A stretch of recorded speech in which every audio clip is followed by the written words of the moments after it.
Hi, I'm Dr. George Pianka. I'm with the Hudson Valley Bone and Joint Surgeons. I'm an orthopedic surgeon with a fellowship in hand surgery, so I'm an orthopedic hand surgeon.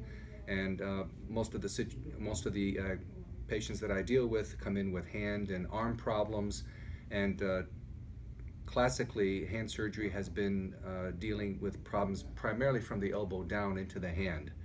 Obviously, we have 8 fingers and 2 thumbs, and there are a variety of different conditions that we deal with on a day-to-day basis that the patients come in with. Arthritic conditions, bent fingers, trauma, fractures.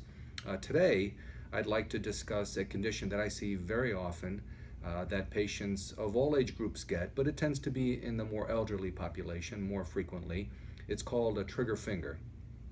Some people, we kid around as though it has something to do with guns. It doesn't. It's called a trigger finger because it tends to snap. What patients will notice is that they may wake up one day and their finger is curled and bent, and they have to almost grasp it to manipulate it to open it. Now, the degree of and that's that snapping sensation of the finger opening up is what may have contributed to its being named a trigger finger. It's sort of like a hammer on a trigger or a gun. But the key ingredient in the finding is that the finger does eventually extend. You can get full extension, but as soon as you bend it, it gets stuck again until you help it open. The degree of triggering or locking varies. Some people just feel a noise, a catching, a clicking. Other people will lock up. And the reason people get it is there's a genetic predisposition to develop a trigger finger.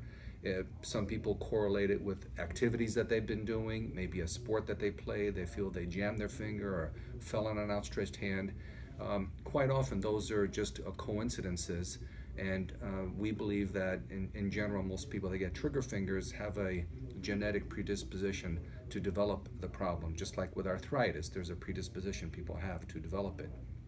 So I tell patients once they've had one trigger finger, even when that's resolved, they have an increased risk of potentially developing another trigger in the fingers, and again, it does include the thumbs also. It does not involve the feet, so the toes are generally not involved with this type of condition. So then when patients come in and the trigger fingers are painful, like I said, especially if they flex and become locked and requires passive manipulation for extension, it's a very painful condition. And the longer it lasts, the more contracted and stiff the joints become, so then it becomes difficult to fully straighten the finger. So the sooner one addresses the problem, the easier it is to get a good outcome and minimize the stiffness, because stiffness takes sometimes weeks or even months to resolve once you develop a trigger finger that's not taken care of. So when I see someone and make the diagnosis, we often do x-rays to ensure there's nothing coincidental going on. And with a trigger finger, it's a soft tissue problem, swelling of the tendons, so the x-rays really essentially should be normal. They may have unrelated arthritis, but that does not cause a trigger finger. Some of the anatomy that I'd like to demonstrate is with the tendons that bend your fingers. There are 2 tendons that bend your fingers and 1 tendon that bends your thumb. And the triggering usually occurs because there's a size discrepancy between the tendon and the pulley system, the sheath that the tendon has to glide through. So if the tendons are swollen, then as soon as you bend your fingers, the swollen part comes out of the sheath, and then the finger stays bent because you cannot fit those tendons back into the sheath to extend your finger. So it's a mechanical blockage, a problem with the tendon traveling through the sheath, and that causes the triggering and locking. So our objective with these trigger fingers is to either decrease the swelling of the tendons or give the tendons more room to initiate and travel through the beginning of the sheath. And the beginning of the sheath, where the blockage occurs, is called the A1 pulley. So one of the first treatments that we discuss with treatment is a cortisone injection. And I find that the cortisone injections are more effective if they're given with a mild catching or soreness in the palm. I find that the injections are not as effective if the finger locks, where you have to passively manipulate the finger to regain extension. But still, the cortisone is always discussed and frequently tried, and it may or may not be helpful. The success rate varies depending on the report that you read.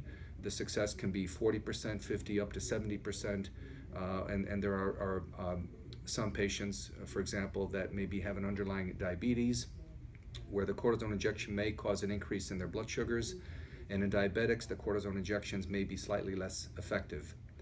So whether one tries a cortisone injection or declines a cortisone injection, another option that's become more popular is to do a office percutaneous trigger finger release. It's a surgical procedure, but does not require the hospital, anesthesia, pre-ops, no open wound, no stitches, no bandages. And once the procedure is done, there's a Band-Aid applied, and the person can go ahead and wash their hand the same day, since it's only a puncture through the palm, and there's no open wound. So you can wash your hand right away. You can go back to normal use.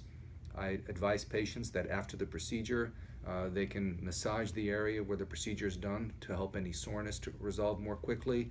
They do stretching exercises to avoid any stiffness in their fingers, so they manipulate frequently during the day and essentially go back to normal use. There are no restrictions, no precautions. You can go back to sports, you can go back to your job immediately. There's nothing that they can do to compromise the outcome of the result. It should be an excellent outcome right away. Most patients do have soreness and some swelling or some stiffness in their finger for up to 2-3 weeks on the average. Some people maybe will take longer, some people will recover more quickly. In general, trigger thumb will recover more quickly than a finger because, as I mentioned earlier, the thumb has one tendon, the fingers have two, so the anatomy is a little bit different, and I think this accounts for some of the difference in the recovery time. But the nice thing about it is that the triggering is resolved immediately, and patients can go back to the normal use without any kind of restrictions. So that expedites their return to use and activities.